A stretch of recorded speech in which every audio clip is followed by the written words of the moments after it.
जय श्री कृष्णा। राधे राधे दोस्तों। तो आज हम बताने जा रहे हैं कि नशा से मुक्ति पाने वाला उपाय। तो उस चढ़े हुए जल को जब आप थोड़ा सा लेकर आते हो, आपको बताया था ना कि खाली लोटा नहीं लाना चाहिए, खाली कलश शंकर जी के मंदिर से वापस नहीं लाना। शंकर भगवान को जल चढ़ाने के बाद थोड़ा सा जल हाथ में या कटोरी में या कलश में झेल लिया, भले 2 बूंद लाओ पर अपने घर पर लेकर आ। उस 2 बूंद जल का भी स्पर्श कलश के अंदर हाथ की 3 उंगलियां लगाकर अगर त्रिशूल पर टच कर मात्र अपने उस कलश के अंदर लगा दिया, वो जल भी आपने अपने घर पर छोड़ दिया, छींट दिया या उसका आचमन मात्र हो गया, तो व्यक्ति का यश बढ़ना अपने आप प्रारंभ हो जाता है। उसकी यश की प्राप्ति, उसको यश की वृद्धि होने लग, उसको यश की प्राप्ति होने लग। त्रिशूल का दान, त्रिशूल का स्पर्श एक बहुत अच्छी बात कहना चाहेंगे, आपके स्मरण में रहना चाहिए। बहुत सुंदर, कभी अगर मौका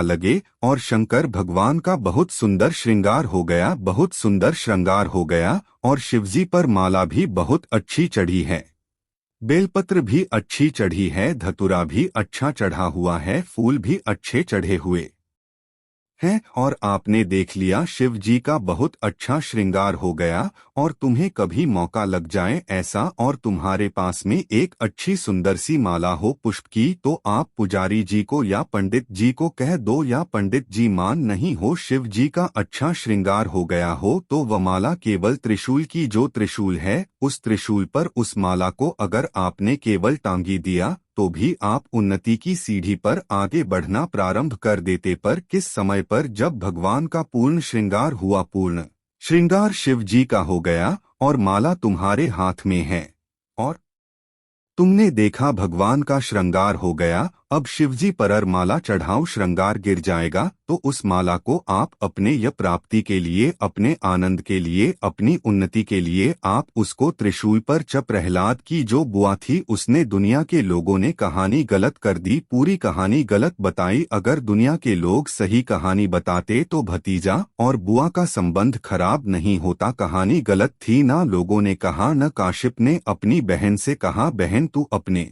भतीजे को गोदी में रखकर बैठ जा और चादर उड़कर बैठ जाना, तू बच जाएगी, तेरा भतीजा जल जाएगा। तो बुआ भतीजे को जलाने के लिए गोदी में लेकर बैठी। बोलो सही है कि गलत है? लोगों ने कहानी गलत बताई। होलिका, लोगों ने कहा उसने अपने भतीजे को जलाया। पहले तो होलिका का नाम तो निकालो कि होलिका का नाम क्या है। कथा वालों ने कह दिया नकाशू की बहन थी होलिका, वो अपने भतीजी प्रहलाद को गोदी में लेकर बैठ गई। वो प्रहलाद को हाथी के पांव के नीचे डाला, खोलते तेल में डाला, अग्नि में डाला, इसमें डाला, उसमें डाला, नहीं मरा। आखिरी में अपनी बहन से कहा, होलिका तू अपने भतीजे को गोदी में लेकर बैठ जा। पहले उस होलिका का असली नाम तो ला, जिस होलिका का नाम विष्णु पुराण में ढूंढा लिखा है। क्या नाम लिखा है? ढूंढा। होलिका का असली नाम लिखा है विष्णु पुराण में ढूंढा। इसलिए आज भी होली में लकड़ी नहीं जलाई जाती, मोटे मोटे ढूंढ जलाए जाते हैं, क्योंकि उसका नाम ढूंढा है।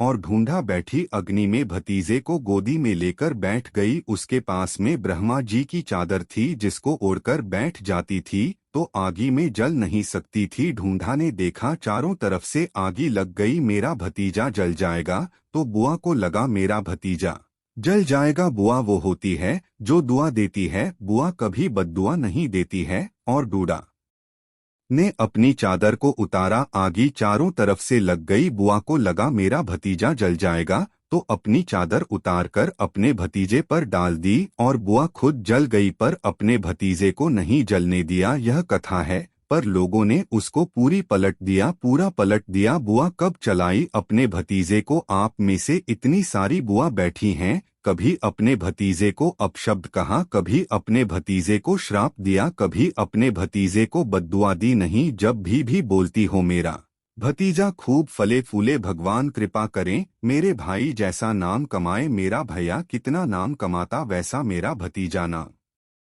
कमाए। तो भतीजे को चाहिए जब बुआ घर में आए तो अपने मम्मी पापा से कहना, पापा मम्मी 2 साड़ी देना, क्योंकि अब मेरी नौकरी लग गई है, मैं कमाने लगा हूँ, मैं कमा रहा हूँ, इसलिए मम्मी एक काम करना, 1 साड़ी पापा देंगे अपनी बहन को और एक मैं दूंगा अपनी बुआ को। तो मम्मी कहेगी तू अपनी बहन को देना बुआ को क्यों दे रहा है, तो कह देना अगर आज मैं दूंगा तो उसके भी भतीजे उसको देंगे। ये हमारे यहाँ क्रम चालू होना चाहिए, पर करें क्या, चार भाई एक साड़ी बहन को जब देते हैं पैक करके, पूरी पैक अच्छी बढ़िया वाली साड़ी, अगर ढीली ढीली दिखे तो उसम कपड़ा भी फसाते का पैकिंग करके, और चार भाई एक साड़ी चारों भाई राखी बनवाने के बाद ऐसे हाथ लगा के देते हैं जैसे पूरे पुणे की प्रॉपर्टी दे रहे। अब किसी ने पूछा कि क्यों रे, चारों भाइयों ने मिलकर एक साड़ी, अभी हम एक ही तो घर में रहते हैं, सब एक है, तो एक काम करा करो, एक थाली खाने की लगाओ, एक भाई खाना खाए, बाकी के सब टच करके बैठ जा, एक ही जगह तो रह रहे हो, एक ही थाली में का तुम्हारे टच करने से चार भाई का एक साड़ी में हिस्सा हो गया, तो तुम्हारा समोसा तुम खाओ, बाकी के तीन भाई टच करके बैठे, एकट नहीं भरा अपने को क्या करना, अपन तो अपनी साड़ी ओ दादा करो क्या ची, क्या विचार करिए जरा, भरोसा अपने भतीजा कहे नहीं, देव बहन बेटी को देने से कभी घटता नहीं है, कभी नहीं घटेगा, जिंदगी भर नहीं घट, क्या घट रहा, शिव को दिया कभी नहीं घटता, संत को दिया कभी नहीं घटता, और बहन बेटी को